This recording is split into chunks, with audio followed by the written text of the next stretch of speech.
When I was in 3rd grade, I wrote this book after I went through my first round of treatment for linear scleroderma, and before I knew that I was gonna have a second.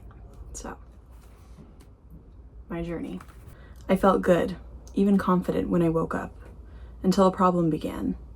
My right leg, about the middle, started to itch. Once I told my mom about my leg. She said, "Well, I'm sorry, honey, but I have no idea what's on your leg." After breakfast, I ran upstairs. I hid behind a chair in the family room and scratched my leg. I know I shouldn't be doing this. Why does it itch? I can't believe what I'm doing, I thought as I scratched.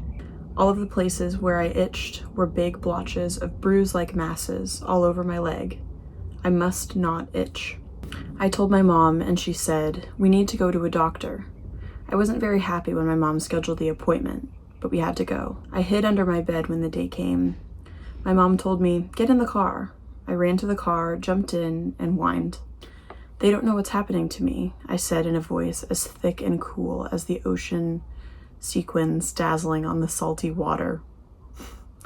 My own eyes seemed to get duller and duller by the second. My life, my personality, my athletic skills, it seemed to me I would never be the same again. I went into the doctor's office and they took one look at me and said, "I'm sorry." Wait for it. Wait for it. "I'm very sorry, but you have morphia."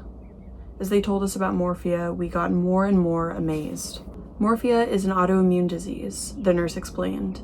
It thickens your skin so you cannot walk well, or run well, or even do movements well if it increases without you knowing. "It's horrible," said the other nurse. They told us to buy cream to prevent morphia. We went and bought the cream, and we went home. I put the cream on for a really very long time, but it only worked a little. The cream was called Dovanex. I started trying to take pills, and I was a natural. I took 5 different pills every day. After we went to the doctors again, they said they'd scheduled an appointment for a dun-dun-dun IV. I had no idea what was ahead of me.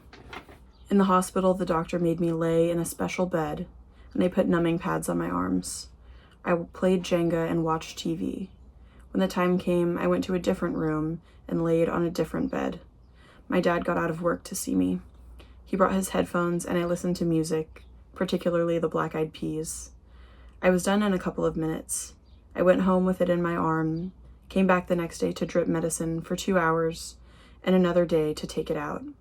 I kept it up for 7 months. As I walked out of the hospital about 7 months later, I cried.